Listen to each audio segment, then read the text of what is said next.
Hi. So, if you read the title, which obviously you will have read the title of this video, this will be about my June highlights. Yay! So, a recap or like a summary on what happened to my June. June dump, technically, but video. And also, before I actually get into anything much, I would like to announce that I'm doing my driver license. Yeah, I don't know why I hesitated for a moment and had to think about my words, but I'm going to driving school right now. I haven't taken the theory test yet. I'm planning to do it within this month. Yeah, I'm very excited, honestly. I really can't wait to start driving. So, June highlights. Let's first and foremost talk about the daily habits I pick up, which one of it is doing Sudoku, doing Wordle. I actually started doing Wordle because a few of my friends were doing Wordle and I just hop on the bandwagon. My most favorite one is this one particular Wordle. I put it up here. It's because when you look at it, it doesn't make sense. Like, how did I get the word from there? I was doing an elimination method. I was just trying to figure out where the vowels go and then just fill in the blanks from there. Movies and shows. First of all, we got the movie Backrooms. I went there to watch with my friends as a hangout, and it was really nice. It was a great movie. Please go watch it. But I don't know if I should say like go support it or go watch it as pirated, because if you know what happened to the A24 crisis thingy, yeah, if you know what A24 did, you will understand what I say. Like, it's probably better for you to just watch it pirated. I don't know, if you go watch it in theaters, will it support Kane? Or I don't know how the money distribution works, so don't take my advice on watching it pirated. Gakusen. I always wanted to watch Gakusen. It was in my in my list of like shows I want to watch, and it just so happened to be on Netflix, so I watched it on my family Netflix downstairs on the TV. Great show, great adaptation. As a show, standalone on its own, it's very nice, it's very fun to watch. But if you're watching it from after reading the manga, it's not as fun. And I've never read the manga, so when I watched the show, I watched the drama, I was like, oh my god, this is so funny, this is so cool, it's so cute. And then it ended, and but then it ended on episode 12. I was like, damn. I straight away watched it without checking how long it was, how many seasons, how many episodes. I didn't care, I just straight away watched it.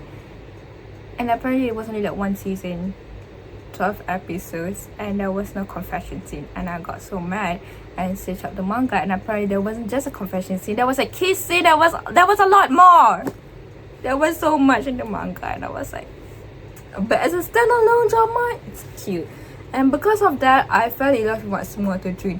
I developed a huge crush. The gender envy this man gave me, you don't understand. Matsumoto Jun had me on a chokehold.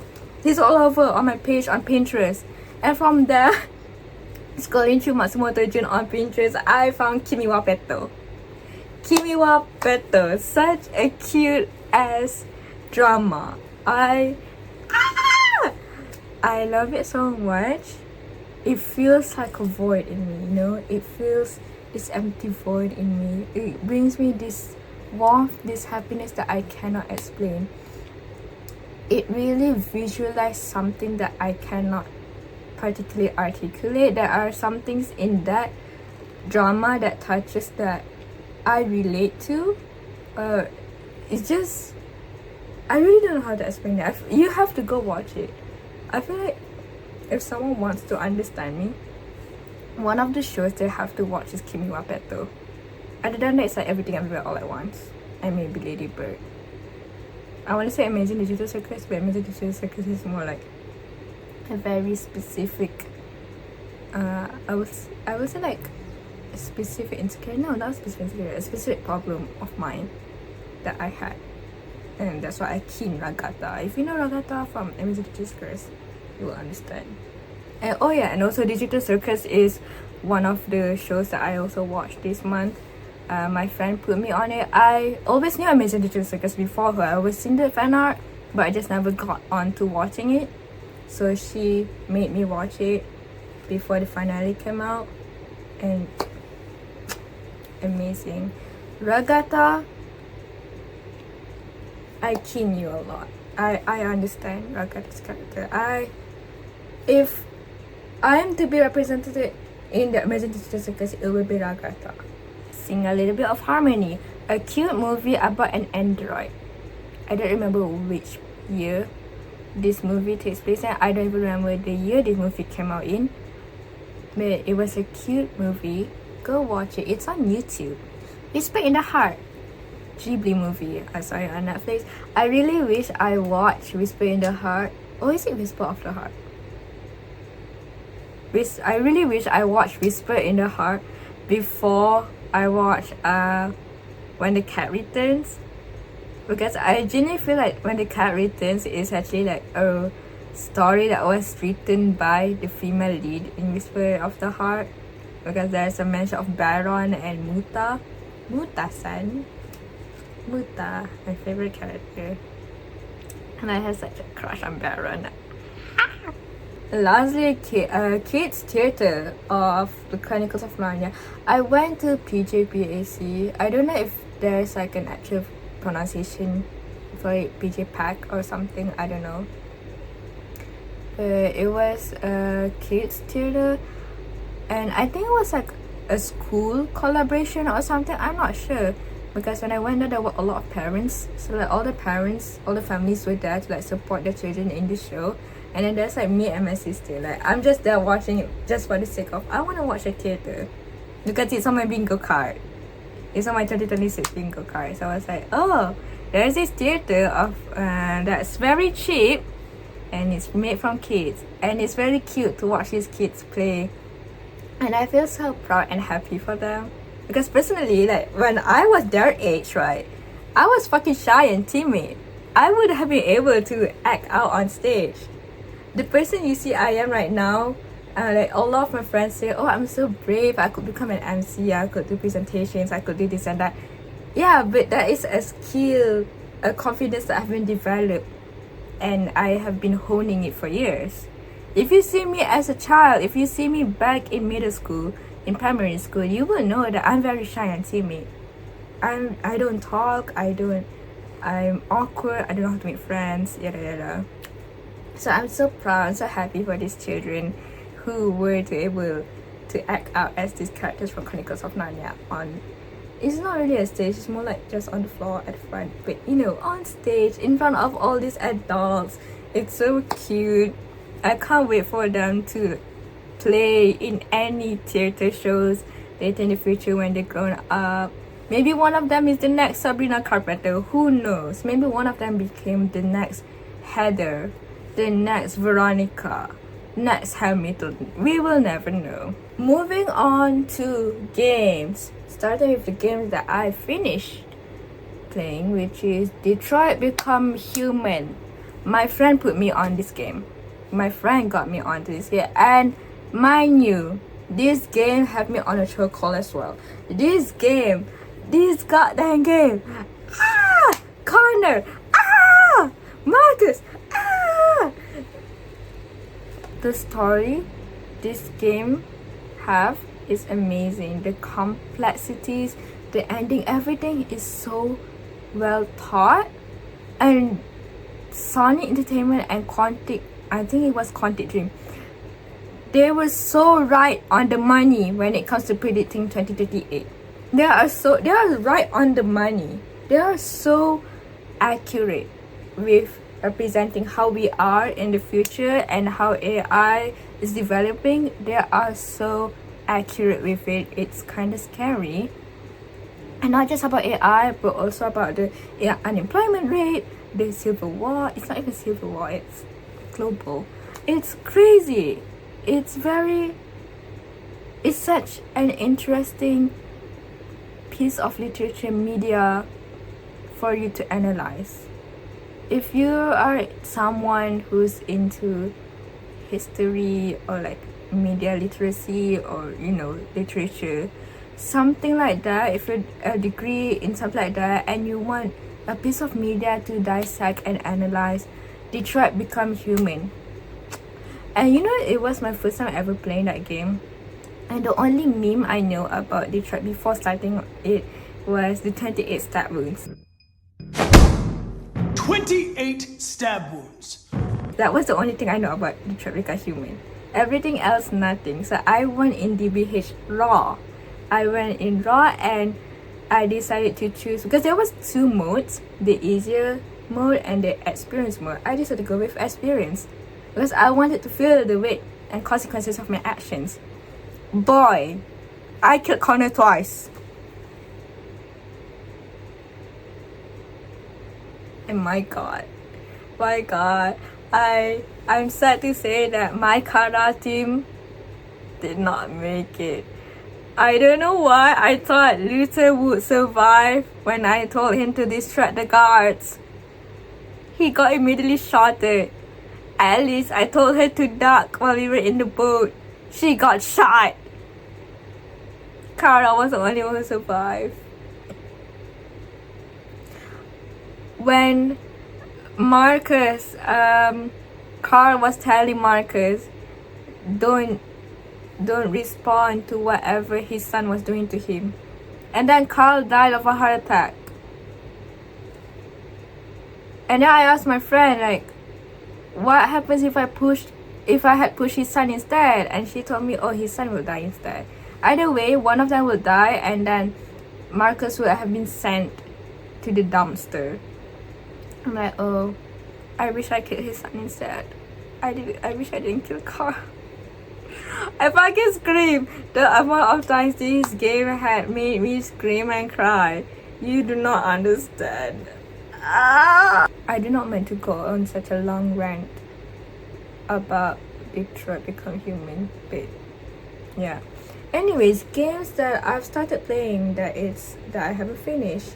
Little Nightmares, beautiful game. I've always wanted to play it, and it was on sale that one time, so I got it and I just started. I'm still in the early phase. I haven't continued. Monster Hunter Rise and Monster Hunter World, they were on sale. I got it. Fun game. And also I want to talk about games that I played with my friends. Monster Hunter as well, both Rise and World. Wait, did I ever play Rise with my friends? No, I just played Worlds with my friend. Yeah.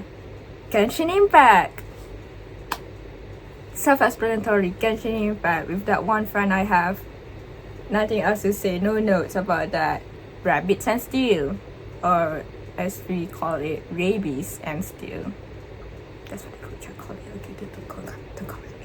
Repo, Peak, Minecraft. I actually celebrated my friend's birthday in Minecraft. I made cute floating islands for her.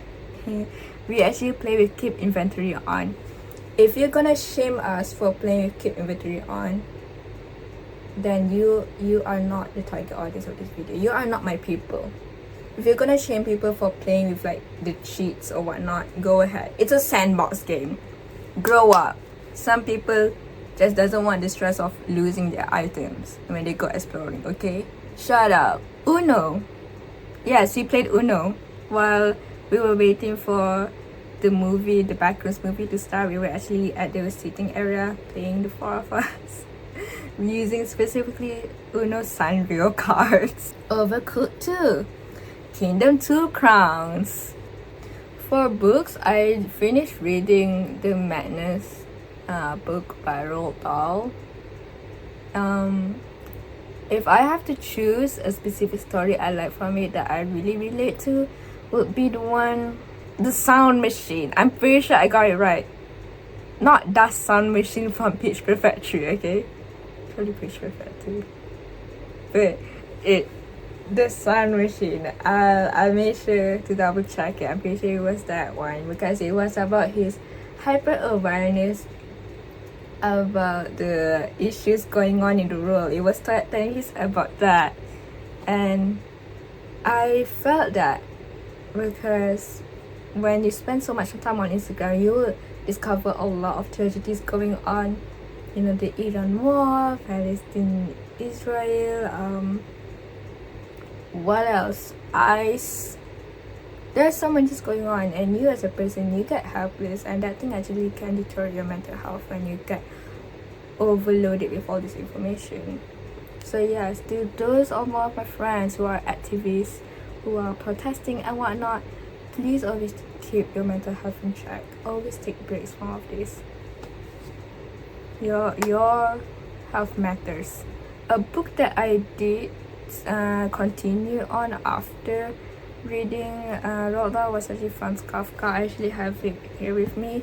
I bought this one, The Complete Stories. It's a thick book with like most of his written words. I'm not sure if it's all, I'm pretty sure. I don't think it's all, but most of it.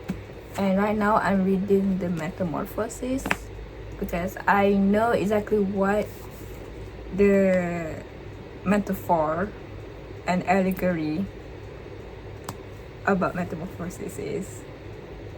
It's a guy who turned into a bug. It's not about turning into a bug. Small projects that I did. I restrung my watch because I hate the material that I use for the bracelet part, the straps, I guess. Because this came from a bracelet actually. The pearls and the clasp and the original string, it came from a bracelet. But I hated the type of string it used, so I used the embroidery string I got. And I'm gonna fix that. You're gonna ignore that. So I bought a pack of like 100 embroidery strings on Shopee because I had it each to start cross stitching. So I'm in the middle of cross stitching right now. I've already like just did a little bit of it. I have yet to continue. I hope I finish cross stitching that cross stitch pattern this month. And I also continued coloring my dollhouse. I have this one dollhouse that was originally my sister's, and then she let me have it, so I'm doing that. I'm coloring that. Testing out angles because I really want to experiment around and see what works or what doesn't. So yeah, I hope you guys can hear me. So to end or like wrap up this video, I would like to talk about my July goals or like July experiments, things that I really look forward to do this July. And first of all, there are 2 events that I would really like to go, starting with Anime Fest, which is between like 24th to 26th July. And that I'm actually cosplaying that for that one as Ragata from Amazing Little Circus. Yay! That will be my first time ever actually going to a con, and that will be my first time ever cosplaying in public, like in full cosplay like that. I have done some kind of like cosplay or costume thingy before for like an event at my faculty, but aside from that, I never done anything huge or in the same vein. The other event is actually Hoyo Fest, and that's like at the end of July to early August, which, if I'm not wrong, it's 30th July until 2nd August. I could be completely wrong. I could be very, very wrong. But somewhere there, and I really want to go with my friend. So I'm hoping that she could get a leave from work and we could go cosplay together, and I'm really planning to cosplay as Columbina for that. Aside from those 2 events, I really hope I finish the projects I started, which is like cross stitching. I hope I finish the book I'm reading and all of that. There's this thing I heard on YouTube. I watched about 0 Hour. I'll put the video somewhere here.